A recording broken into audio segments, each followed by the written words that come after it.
city.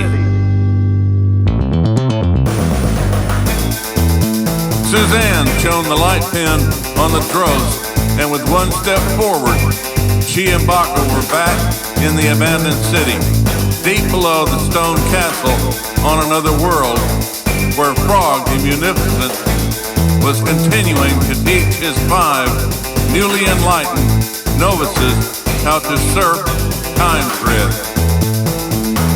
The last time Bokra and Suzanne were in the abandoned city, they had gone to the bottom of the huge watch-shaped room, where they discovered a long tunnel which appeared to make it possible to traverse space-time and to visit other worlds.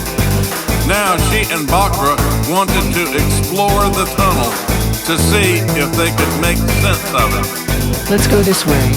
Maybe we can find something that provides a few more clues.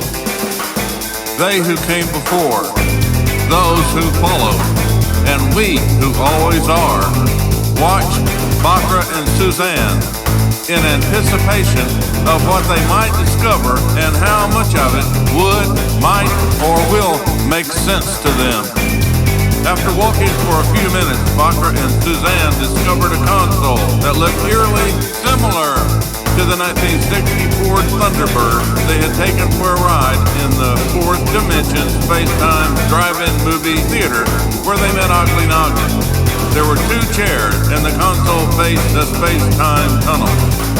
There was a big button on the console which was labeled Press Me, and before Bokra could say or do anything, Suzanne pressed the big button. This looks interesting. What happened next surprised nearly everyone. They who came before had forgotten about it, and those who followed were not aware of it because it had not happened yet, which left only we who always are to understand it. In fact, this console had the same set of controls as the 1960 Ford Thunderbird. It had the big lever, 2 small levers, and a nice set of buttons. The key difference was that instead of seeing a fourth dimension space-time drive-in movie theater screen with the 1960 Ford Thunderbird being stationary, this console moved. And after doing some experimenting, what they discovered was that the console moved forward and backward along the space-time tunnel, although on a much smaller scale. It was like a ping-pong ball inside a relativistic cube that was able to move forward and backward. With more experimenting, Bokra and Suzanne discovered that since the console moved forward and backward, instead of seeing a wildly different collection of worlds, they actually were traveling within this same world, essentially going forward and backward through the history of this single world, which then led them to wonder if there were many such space-time tunnels with one for each world, in which case there were many worlds and many space-time tunnels. This led Suzanne to ask 2 questions. Why did the abandoned city have its own space-time tunnel? What is its ultimate purpose? Around this time, as was not a completely unexpected and unsurprising occurrence, Ugly Noggly, in his beautiful black high-heel slipper with a cute ankle strap and open toe, appeared and waved at Bokra and Suzanne. In a cosmic effort to avoid missing everything, Bokra and Suzanne and Ugly Noggly suddenly saw Frog the Munificent and his 5 novices standing with rather surprised looks on their faces in an elevator which had just opened. Then in yet another not completely unexpected move, Ilgon Ilgo appeared in his beautiful high-heel slipper with a cute ankle strap and open toe and sent out a robot to try and break through his side of the space-time tunnel. Suzanne was surprised and wondered, why is this happening again? Is Ilgon Ilgo going to be doing this all the time? Ugly Noggly quickly handed everyone Latin percussion instruments and a snare drum, and held up a sign which said in a language they all understood, "Make a lot of noise," which is what they did.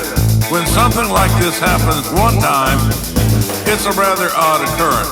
But when it happens 2 times, it starts becoming a routine event, which at first makes little if any sense.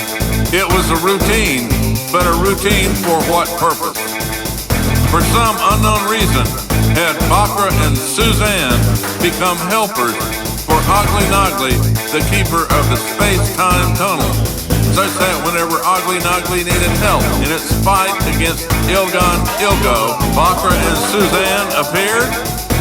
Soon thereafter, Frog the Munificent and his 5 novices appeared, and they all started playing Latin percussion instruments and making a lot of noise.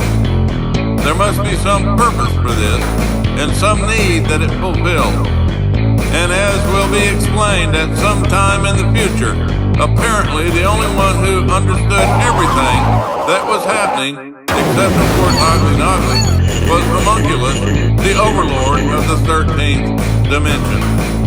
It was not just Bokra and Suzanne, Ogly Nogly, and Homunculus, the overlord of the 13th dimension, who were involved, because Ramen the Pharaoh and the spaceships Chuck, Puddin', Little Guy, and Dumpling also were involved. Ogly Nogly had full motion in, along, between, and on all axes, while Bokra and Suzanne, traveling in the console, were focused mostly on moving forward and backward in the space-time tunnel, and the spaceships, Chuck, Puddin', and their progeny, Little Guy and Dumpling, were more focused on moving in smaller, circular distances along the sides of the space-time tunnel.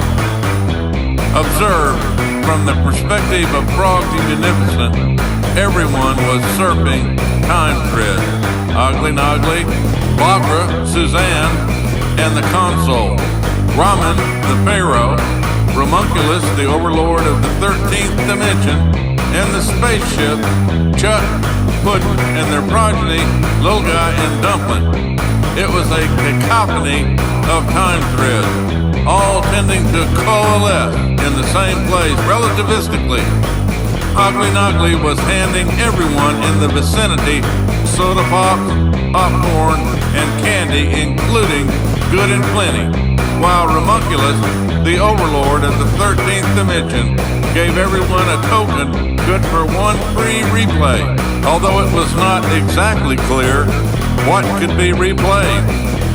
However, one thing was clear, and it was a slowly but steadily increasing sound, which indicated something was moving in the vicinity at a rather alarming rate, and that metaphorically it was like Bokra and Suzanne, Ogly Nogly, Ramen the Pharaoh, Homunculus, the overlord of the 13th dimension, and the spaceships, Chuck, Puddin', and their progeny, Little Guy and Dumpling, were bowling pins, and the rapidly approaching sound was a bowling ball. 2 questions then became quite obvious, the first of which Suzanne asked, Who or what was bowling? and the second of which was why were Ogly Nogly, Bokra and Suzanne, Ramen the Pharaoh, Homunculus, the overlord of the 13th dimension, and the spaceship, Chuck, Puddin', and their progeny, Little Guy and Dumpling, bowling pins in this allegory. Remember that Melvin Pipple, not his real name, director of the Pretend FBI, Professor Dave Darkstone, and the interstellar Dalton Hunters, Why Not, and Asmal Delay were clandestinely surveilling the Slammers, who at this very moment had conquered yet another world and were setting up certain devices in the new control center of the conquered world for purposes of broadcasting to all the faithful the following words, blah, blah, blah, blah, blah, blah. Did this indicate the boulder was the Grand Eye of Tole? And this was a quite unusual connected game with the goal primarily of increasing the standard galactic week by 1 day, thereby making it divisible equally by 3? As if in a dream, the Grand Eye of Tole stepped up to the giant ball of string and made the always consistent announcement, blah, blah, blah, blah, blah, blah. which in an odd way let everyone know that instead of being an unusual situation, this actually was what happened every Friday night at the local bowling alley of the Space Lanes Bar and Grill. Was this a bowling tournament? And if it was, then against whom or what was the Grand Ayatollah playing? Was the Grand Ayatollah part of a bowling club that had its own colorful bowling shirt, shoes, and club moniker? If this was a metaphor, simile, or analogy, was it also an allegory? And if it was an allegory, then of what was it an allegory? On a different level, perhaps equally importantly, what did this have to do with Bokra and serendipity, and the servers, who as always were busily focused on creating more fabulous love juice? The fabulous love juice created by the servers had the comforting effect of shielding Bokra from what at this time was a completely elaborate and quite confusing set of thoughts and circumstances.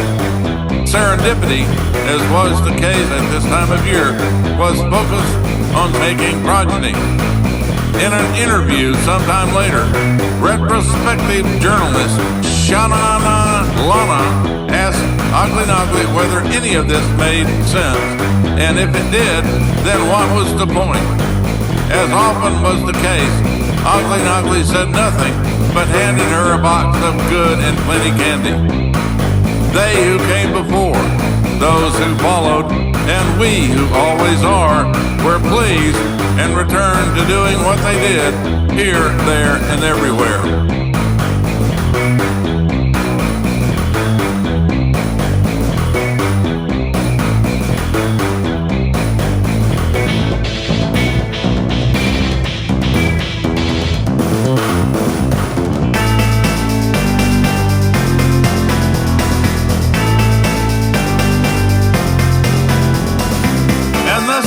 The 21st chapter of Extreme Gravity, Bokra and Suzanne Return to the Abandoned City.